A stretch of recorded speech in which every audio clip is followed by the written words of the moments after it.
A fantasy reimagining of the American Civil War, the woven ring puts muskets against magic, massive war machines against mind readers, and glass sabers against soldiers in psychic exoskeletons. In exile since the Civil War that tore the nation of Newfield apart, former spy and turncoat Martha Childress wants nothing more than to quietly live out her remaining days in the West. But then her manipulative brother arrives with one final mission: transport the daughter of a hated inventor deep into the East. Forced to decide between safely delivering the girl and assassinating the inventor, Marta is torn between ensuring the fragile peace and sparking a second civil war.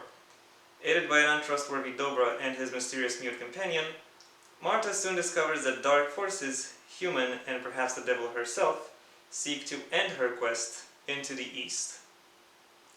Oh, hello there. Welcome once again to the Heir's Lair. I'm your host, Jonathan Taylor. Today's video, as the title perhaps already gave away, is going to be a review of The Woven Ring, the first book in the Soul's Harvest series by M.D. Presley. This will be one of, if not the most spoilerific review I've ever made, so if you just want to read a book without knowing anything about it, go right ahead and do just that. It's a link right there in the description, the first link. Go ahead, I'll wait. Okay, I've waited enough. If you're still around, I assume you either don't care about mild spoilers, or you're fine with, or you've already read the book and already know what I might spoil. I won't go into a TLDR or TLDW as I've done in other reviews. I instead want to open this review by talking about the elephant in the room as far as this book is concerned. It is called a fantasy reimagining of the American Civil War, but really it's more like the author took an account of the American Civil War and then did a find and replace with every major term. But the bulk is very much there and quite unimaginatively copied. We're focusing on a country that is composed of various states, which has been formed. The country has been formed by people who have fled their continent of origin and have founded states which have grown in number and in size, while the native population of this new continent peacefully relocated. These states that emerged on this new continent split off into an urban and industrialized region. Okay, didn't split off, but coalesced, more or less, into an urban industrialized region and a rural pastoral one which relies on involuntary labor in order to maintain its economic prestige. War breaks out between the two. The more industrialized one wins, and the defeated side of the war still harbors feelings and intents of revenge. These parallels are not necessarily bad in and of themselves, but what does make it somewhat problematic is the fact that the perspective we're following throughout most of the book pretty much idealizes the Confederacy's analog and their idyllic lifestyle. So yeah, not a great look. To be fair, though, slavery does not play a role. Does not really play a role at all in the economic prestige of the Confederacy's analog. So there isn't really that much moral, ethical, or otherwise political baggage attached to it. But still, portraying the former Confederacy as this idyllic Arcadia is a little bit too convenient, a little bit too simplistic. But that's not really the biggest problem when it comes to the world building. Rather, the biggest problem with the world building, one that I see even the description has, is the fact that its mythology and cosmogony is somewhat skewed. In that we only get to see one particular cosmogony in any particular depth. That of the white settler culture, because yes, the people who settled the new continent also happen to be white. Whereas the native population of the settled continent, while it is hinted they have some level of a mythology, we don't really get to see a lot of what it really consists of. But it is still more than what we get from the minorities within the settler culture, i.e. the Dobra, which are basically fantasy Romani. So that means that the main perspective we get concerning the supernatural aspects of this story come exclusively from the white settlers. To be fair, again, the wording used both in the mythologies and in the situations themselves where supernatural factors are encountered is ambiguous enough to where you could infer that these mythologies are still somewhat incomplete or incorrect, and future books might address that. However, people who only read this book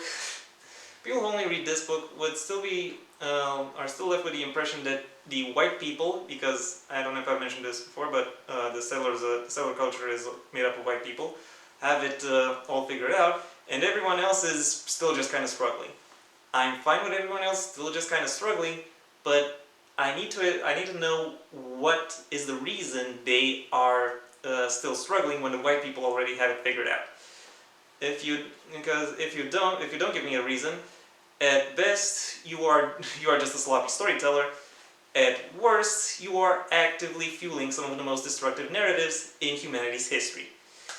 In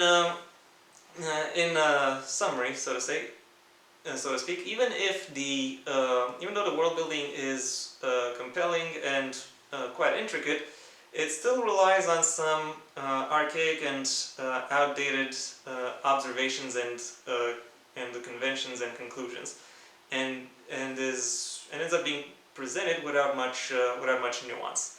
So yeah, it's unfortunately a little bit unsatisfying. What can I say then about the story of the novel? I can say that this story is split across two narrative threads. One with Marta in the present, trying to fulfill her mission, and one with Marta in the past, her idyllic childhood, her training within what is basically the Confederacy analogs Illuminati, as well as her time within the war. The novel kind of jumps between these two narrative threads from one chapter to the next, more or less. The setup very much reminds me of CW's Arrow, the better parts of it. What's somewhat more interesting about these two narrative threads is that they present the same story, except mirrored. The past story shows Martha going from an enthusiastic and jovial young woman to becoming a jaded war veteran, and the present shows her growing out of that jaded war veteran stage and gaining a more optimistic perspective on her future.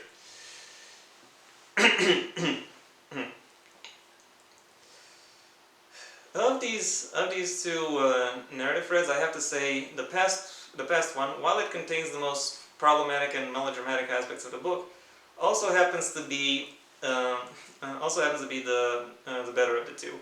We get a better understanding of what makes this world work, what makes it, how is it organized, and also we get a better understanding of what the magic system is, what it consists of, what it can do, and how what it can do can be countered. So yeah, very good job on that front.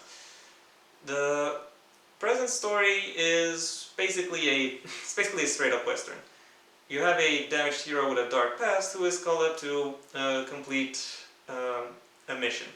A mission that will take them from relatively civilized parts of the world through hostile territory as well as untamed wilderness.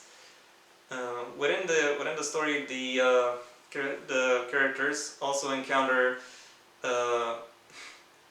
various chase scenes, abandoned settlements, wildlife they have to fight. The book also contains a saloon fight, a jailbreak out, a rich and greedy villain whose house gets broken into, a bounty hunter villain who is chasing the main cast, and an extended action sequence taking place in or around a train. So yeah, literally every staple of the Western genre is in there, making this story quite interesting to read, if a little bland, if I may say so myself. And in fact, if I were to be the editor of this story and perhaps of the series as a whole, I would recommend Presley that instead of doing the co-dominant narrative threads, he should instead focus on the present storyline and then give every major character their own flashback chapter, or ideally flashback chapters, as in more than one. So we really get to know what's in their head and how they think and how they operate.